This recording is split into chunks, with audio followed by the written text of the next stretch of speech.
Revealing Jesus, releasing destinies. This is Celebration TV.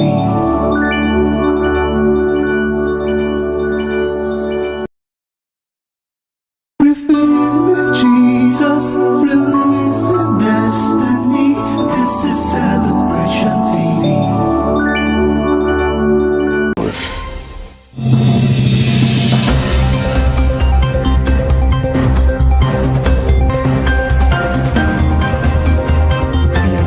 To 15.7 trillion naira at the end of December 2019. Senior Democrats have responded by accusing him of committing a gross offense.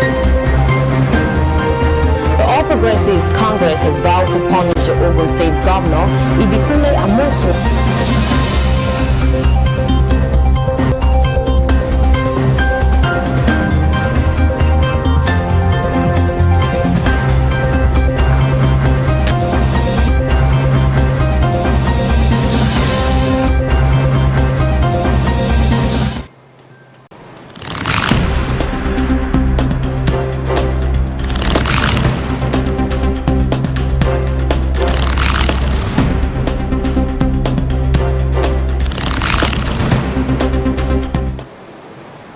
Welcome back, and now the news in full. In Nigeria, Eze-Iyamu will ruin Edo State, says Shaibu. The Deputy Governor of Edo State, Philip Shaibu, has said the state will slide into ruins if the All Progressives Congress gubernatorial candidate Osagie Eze-Iyamu is voted into power. A statement signed by the Senior Special Assistant on Media to the Deputy Governor, Benjamin Artu, quoted Shaibu to have said that in the last 4 years, Edo has witnessed a lot of institutional growth where the government was supreme and not individual. Shaibu maintained that it would be devastating if such achievements were allowed to be destroyed by Eze-Iyamu and his godparents. The Deputy Governor was quoted saying they need strong institutions that can between individuals' participation in governance possible through collective action and tangible improvement in people's lives of the residents. They reaffirmed their support for the governor's re-election bid to ensure continuity and consolidation of good governance in the state. However, the Ijaw communities under the aegis of the ethnic nationality declared support for Obasanjo's second-term bid during a courtesy visit to the governor at the government house in Benin City. And moving forward, lawmakers of Nigeria raised the alarm over Chinese loans. The House of Representatives has raised the alarm over loan agreements being entered into by the federal government with China. According to the lawmakers, Nigeria will concede some of its sovereignty if the country defaults in the repayment plan. The House Committee on Treaties, Protocols and Agreements, which raised the alarm in Abuja on Tuesday, expressed its resolve to review loan facilities already taken by the country from China and other countries. The Minister of China Exim Bank in September 2018 as an example of such loans.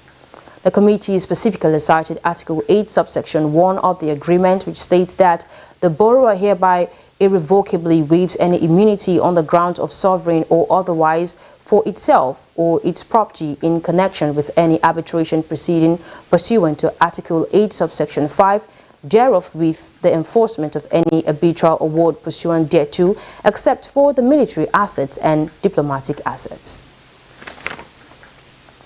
In another story, Eid-el-Kabir, federal government of Nigeria declares Thursday, Friday, public holidays. The federal government has declared Thursday, July 30th and Friday, July 31st, 2020 as public holidays to mark this year's Eid-el-Kabir celebration. The Minister of Interior, Ralph Aregbesola, disclosed this in Abuja on Tuesday in a statement signed by the Permanent Secretary, Ministry of Interior, Mrs. Georgina Ehuria. The minister congratulated Muslim faithful and all Nigerians both at home and abroad on the occasion. He called on the Muslim to continue to imbibe the spirit of love, peace, kindness and sacrifice as exemplified by the Holy Prophet Muhammad, peace be upon him, to also use this period to pray for peace and unity.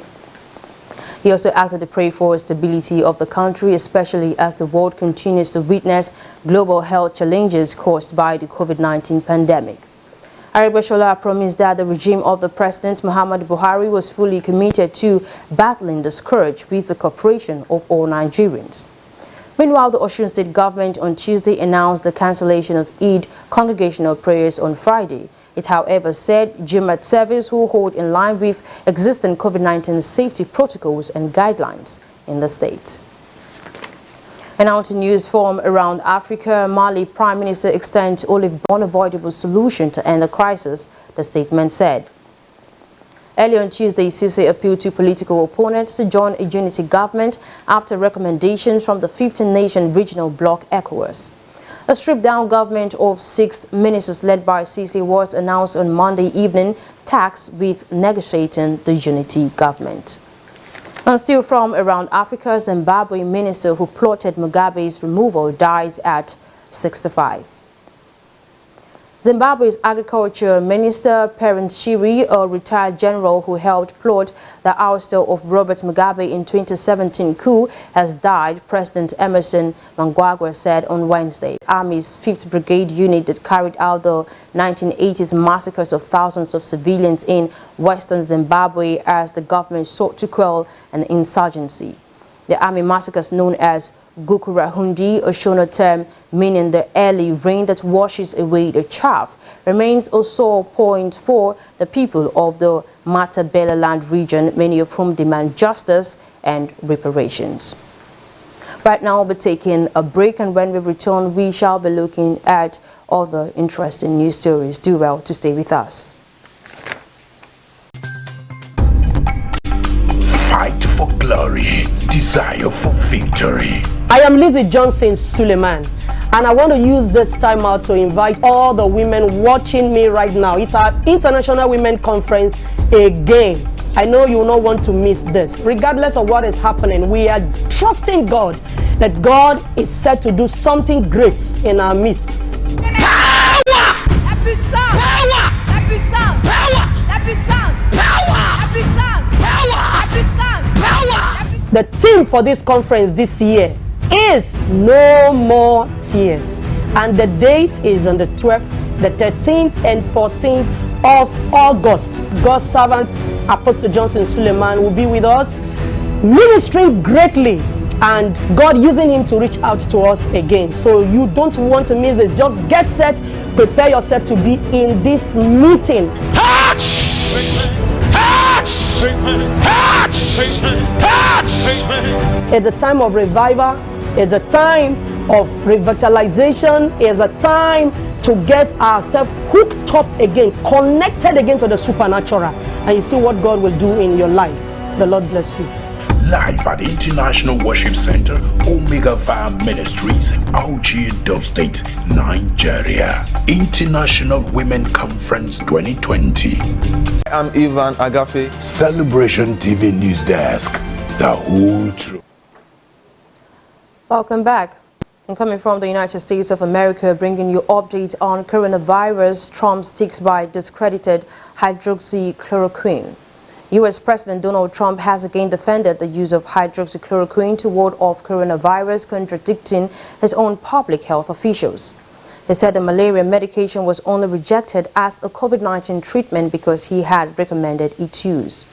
His remarks came after Twitter banned his eldest son for posting a clip promoting hydroxychloroquine. There is no evidence that the drug can fight the virus, and regulators warn it may cause heart problems. Last month, the U.S. Food and Drug Administration, FDA, cautioned against using the drug to treat coronavirus patients following reports of serious heart-breathing problems and other health issues. The FDA also revoked its emergency use authorization for the drug to treat COVID-19. The World Health Organization says there is currently no proof that it is effective as a treatment or prevents COVID-19. Of new daily cases was under 10.